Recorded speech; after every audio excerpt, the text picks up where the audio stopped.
More indictments against former administration officials are expected now that ex-FBI Director James Comey is facing federal charges. In fact, over the weekend, President Trump also mentioned former FBI Director Christopher Wray, also under a major federal investigation. Joining us now to discuss is retired FBI Special Agent in Charge Jody Weis. Jody, good morning to you. We know time was running out for the statute of limitations. The DOJ really just made this in the nick of time. Will this lead to a conviction? We know false statements are not easy cases. No, they're not, Jan. They are difficult. There's a couple things you have to prove. Number one is intent. Did the director knowingly and willfully make those comments, or was he just going to claim a mistake?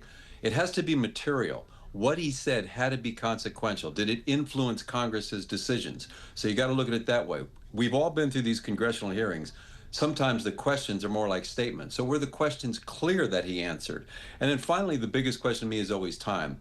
What did Comey know at the time he made those comments? Did something happen after the fact that changed those? So those are all things that the government's going to have to put together for a solid case. And, they're not easy. And we'll have to see how that plays out. What do you think about Christopher Wray? You think he's next?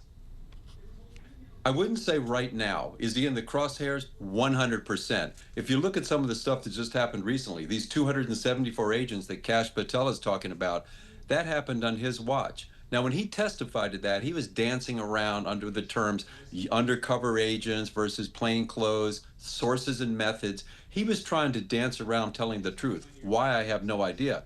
But there's a couple other issues. Just the other day, Kash Patel said that those 274 agents were deployed against Bureau standards and protocols, which I would agree with.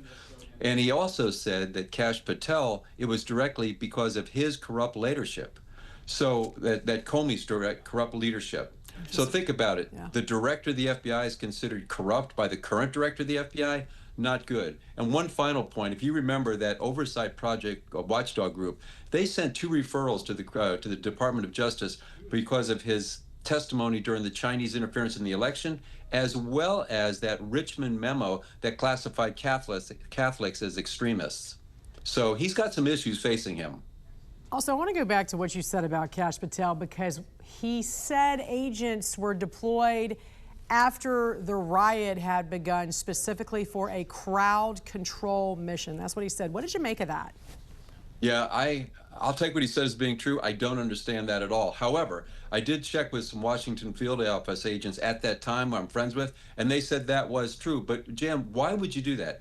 Agents are not trained in crowd control. I was on SWAT for 5 years. We had no training in that whatsoever. They didn't have the gear, they didn't have the training, it's not their mission. And if they're deployed for crowd control, none of them were any type of identification. Right. So why would agents go into a crowd without saying FBI?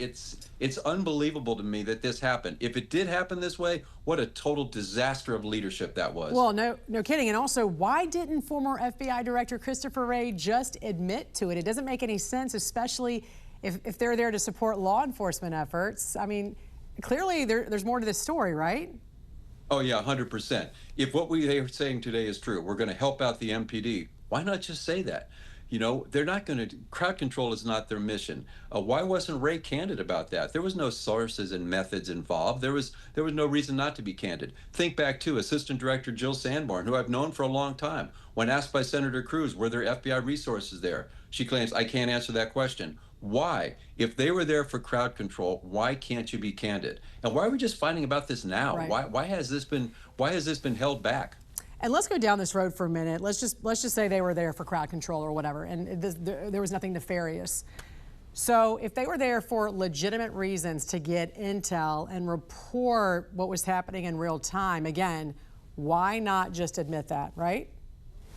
Yeah, I don't know. We did that at the Taste in Chicago. You know how chaotic that could be. And we put about 200 gang investigators into the crowd. Why? For intelligence gathering. If they saw some troublemakers starting to get things riled up, we could delicately pull them out. Nobody would even know they were gone, but it was great intel. So why not use the agents? And that gets back to another point. I would love to look at the pre-planning of this. Why did the president authorize 10,000 National Guard troops there? This should all have been in place. They should have had agents secreted everywhere. There should have been surveillance going on to have a handle to stop any of this from happening. So as this goes on, there's always more questions than answers. But I think with Kash Patel and Pam Bondi and Bongino, I think we do have a team that's going to at least get us those answers, which I think as Americans we all deserve. Retired FBI Special Agent, we sure do. Jody Weis, great to see you, sir. Thanks for joining us this morning. Thanks, Jan.